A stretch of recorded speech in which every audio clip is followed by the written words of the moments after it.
உங்களுடைய ஆயுள் நீடிக்கப்பட வேண்டும், உங்களுடைய செல்வத்தில் பரக்கத்து ஏற்படணும், நாம் செய்யக்கூடிய இபாதாத்துகள் நல்லமல்கள் அனைத்தும் அல்லாஹு தஆலாவிடத்திலே அங்கீகரிக்கப்பட வேண்டும் என்றால் இந்த ஒரு முக்கியமான நல்லமலை நம்முடைய வாழ்நாளிலே தொடர்படியாக செய்தே ஆக வேண்டும்.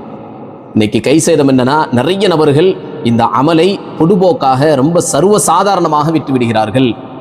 விடுவதனுடைய விளைவு என்ன தெரியுமா? நம்முடைய ஆயுளிலே பரக்கத்தில் இல்லாமல் போகிறது, நம்முடைய செல்வத்திலே பரக்கத்து இல்லாமல் போகிறது, நம்முடைய குடும்பங்களிலே பலவிதமான பிரச்சனைகளுக்கு இதுதான் காரணமாக இருக்கிறது, இந்த அமலை விடுவது. அது என்ன அமல்?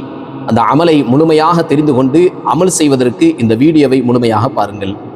அஸ்ஸலாமு அலைக்கும் வரஹ்மத்துல்லாஹி வபரகாத்துஹு. நஹ்மதுஹு வ நுஸல்லி அலா ரசூலிஹில் கரீம். அம்மா பஅத். பொருந்திய அல்லாஹுவின் நல்லடியார்களே, ராஜை ஆலிம் மீடியா யூடியூப் சேனல் குடும்ப உறவுகளே, அது என்ன முக்கியமான அமல்னா, சொந்த பந்த இரத்த பந்த உறவை பேணி பாதுகாத்தல், சிலத்துர் ரஹ்ம் என்று சொல்லக்கூடிய ஒரு அற்புதமான அமல்.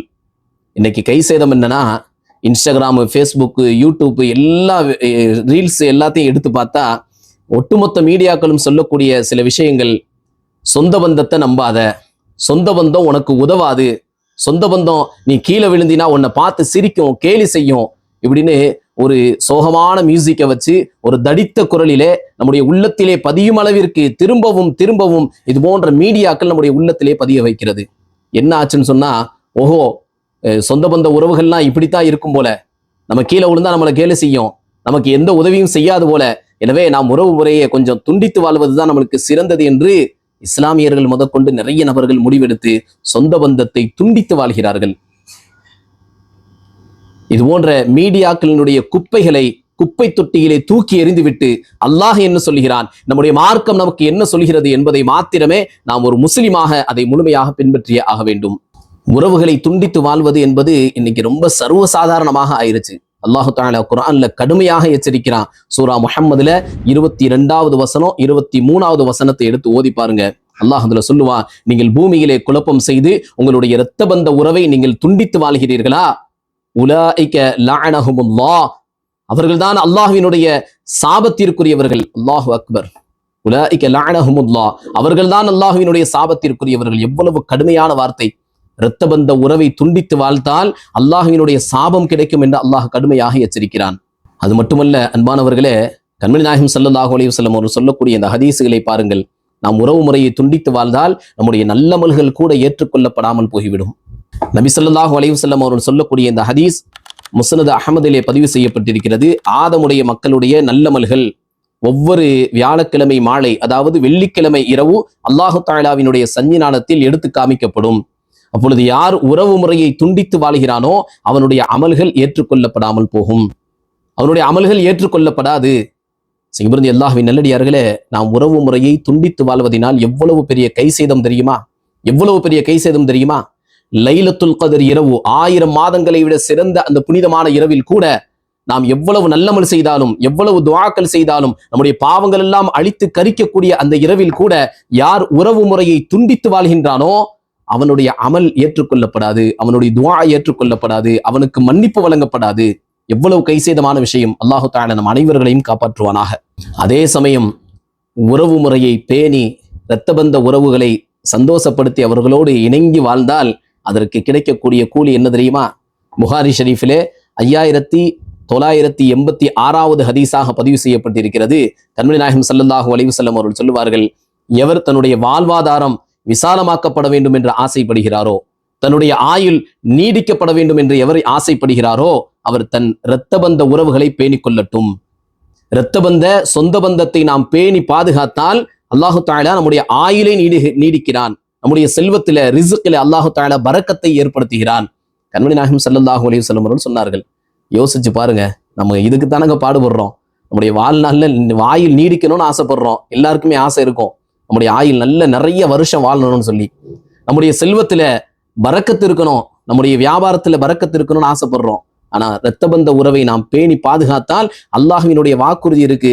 கண்மணி நாயகம் ஸல்லல்லாஹு அலைஹி வஸல்லம் சொல்றாங்க, உங்களுக்கு பரக்கத்து வேணுமா, வாயில் நீடிக்கப்படணுமா, நீங்க சொந்த பந்தத்தை பேணி வாழுங்கன்னு சொல்லி கண்மணி நாயகம் ஸல்லல்லாஹு அலைஹி வஸல்லம் அவர்கள் சொல்லுவார்கள். இப்ப நீங்க கேட்கலாம், ஹஸரத் நான் சொந்த பந்தத்தை பேணி தான் நடக்கிறேன், ஆனா அவர் பதிலுக்கு பேணணும்ல, நான் சலாம் சொல்றேன், பேசுறேன், நல்ல விஷயங்களை செய்யறேன், ஆனா பதிலுக்கு அவர் எனக்கு தீமை செய்யறாரு, எனக்கு எந்த உபகாரமும் செய்ய மாட்டேங்கிறாரு, நான் எப்படி சொந்த பந்தத்தை பேணுறது? நான் பேணத்தான் செய்யறேன், அவர் பதிலுக்கு பேணணும்ல சொந்த பந்தத்தை அப்படின்னு சொல்லி நிறைய முஸ்லிம்கள் நம்ம இடத்திலே கேட்கிறார்கள். செய்யப்படுறது அல்லாஹ்வின் நல்லடியார்களே, இதே கேள்வியை ஒரு சஹாபி நபி ஸல்லல்லாஹு அலைஹி வஸல்லம் அவரிடத்திலே கேட்டார்கள். யா ரசூலல்லாஹ், எனக்கு சொந்த பந்தங்கள் இருக்கிறார்கள், அவர்களுக்கு நான் நல்லது செய்கிறேன், ஆனால் அவர்கள் எனக்கு தீமை செய்கிறார்கள். நான் அவர்களிடத்திலே பொறுமையை மேற்கொள்கிறேன், ஆனால் அவர்கள் என்னிடத்திலே கோபப்படுகிறார்கள். நான் உறவை பேண வேண்டும் என்று ஆசைப்படுகிறேன், ஆனால் அவர்களோ உறவை துண்டிக்க வேண்டும் என்று ஆசைப்பட்டு கொண்டே இருக்கிறார்கள். ஆனால் நான் எப்போதும் அந்த உறவு முறையை பேணி பாதுகாத்துக் கொண்டே இருக்கிறேன். சொல்லும் போது நபி ஸல்லல்லாஹு அலைஹி வஸல்லம் அவர்கள் என்ன சொன்னார்கள் தெரியுமா? நாம் கவனிக்க வேண்டிய மிக மிக முக்கியமான ஒரு பகுதி இது. கண்மணி நாயகம் ஸல்லல்லாஹு அலைஹி வஸல்லம் அவர்கள் என்ன பதில் சொன்னார்கள் தெரியுமா? எனவே நீயும் துண்டிச்சிட்டு போயிரு, அவர் தான் உன்னை பாதுகாக்கலையே, நீயும் பாதுகாக்காம போயிருன்னு சொல்லல. கண்மணி நாயகம் ஸல்லல்லாஹு அலைஹி வஸல்லம் அவர்கள் சொல்கிறார்கள், நீ சொல்லுவது மாத்திரம் உண்மையாக இருந்தால், ல இன் குன்த கமா குல்த, நீ சொல்லக்கூடிய விஷயங்களிலே நீ உண்மையாளராக இருந்தால், உன்னுடைய சொந்த பந்தம் உன்னை துண்டிச்சாலும் நீ சேர்ந்துதான் வாழணும்னு சொல்லி அந்த ஆணிவேராக நீ பிடிச்சு நிக்கிறியே, இதுல நீ உண்மையாளராக இருந்தால் அவருடைய வாயில நீ சாம்பல திணிப்பதை போன்று, இன்னும் அவர்களுக்கு எதிராக அல்லாஹு தஆலாவினுடைய புறத்திலிருந்து ஒரு மலக்கு உனக்கு உதவியாளராக இருப்பார். அல்லாஹு அக்பர். மலக்கு ஒரு நமக்கு பாதுகாப்புக்காக அல்லாஹு தஆலாவினுடைய புறத்திலிருந்து நமக்கு உதவியாளராக ஒரு மலக்கே வந்து விடுவார். இது எவ்வளவு பெரிய பாக்கியம்! ரொம்ப கஷ்டம்தானா? ரொம்ப கஷ்டம்தான். நம்முடைய வீட்டு விசேஷங்களுக்கு அவர் வரமாட்டாரு, நாம் என்ன அழைப்பு கொடுத்தாலும் போக மாட்டாரு. ஆனா அவருடைய வீட்டு விஷயத்திற்கு அழைப்பு கொடுத்தால் நம்முடைய மனசு சொல்லும், நம்முடைய வீட்டு ஃபங்க்ஷனுக்கே அவர் வரலையே, நம்முடைய வீட்டு ஃபங்க்ஷனுக்கு எந்த ஒரு நல்ல காரியத்துக்குமே அவர் வரலையே, நான் மட்டும் எப்படி போவேன்? அந்த ஈகோவை எல்லாம் தூக்கி எரிஞ்சிடணும். நாம் ஒரு முஸ்லீம், அல்லாஹுக்காக வேண்டியும் அல்லாஹினுடைய ரசூலுக்காக வேண்டியும் இந்த மார்க்கத்திற்காக வேண்டியும் மார்க்கம் சொன்ன அந்த சொந்த பந்த உறவை பேண வேண்டும் என்று அல்லாஹ் சொல்லியிருக்கிறான். எனவே நான் அந்த ஈகோவை எல்லாம் தூக்கி எரிஞ்சிட்டு இந்த சொந்த பந்தத்தை நான் பேணுகிறேன் என்று நீங்கள் முன்வந்தால் மலக்குமார்கள் உங்களுக்கு உதவி செய்வார்கள், மலக்குமார்கள் நமக்கு பாதுகாப்புக்கு இருப்பார்கள். செய்யப்படுறது அல்லாஹ்வின் நல்லடியார்களே, இதையெல்லாம் நம்முடைய மனசுல ஆழ பதிய வைக்கணும். இன்னொரு ஹதீஸ்ல நேரடியாகவே வரும். கண்மணி நாயகம் ஸல்லல்லாஹு அலைஹி வஸல்லம் அவர்கள் சொல்லக்கூடிய ஹதீஸ் புகாரியிலே 5991வது ஹதீஸாக பதிவு செய்யப்பட்டிருக்கிறது. பதிலுக்கு பதில் உறவாடுபவர், அதாவது அவரும் நம்மகிட்ட சந்தோஷமாக உறவாடுகிறார், நாமும் பதிலுக்கு சந்தோஷமாக உறவாடுகிறோம் என்றால் அது உறவு முறையை பேணுவதாக ஆகாது. ஒருவர் நம்மை புறக்கணித்து செல்கிறார், இரத்தபந்த உறவு நம்மை புறக்கணித்து செல்கிறார், வேண்டாம் என்று போகிறார்.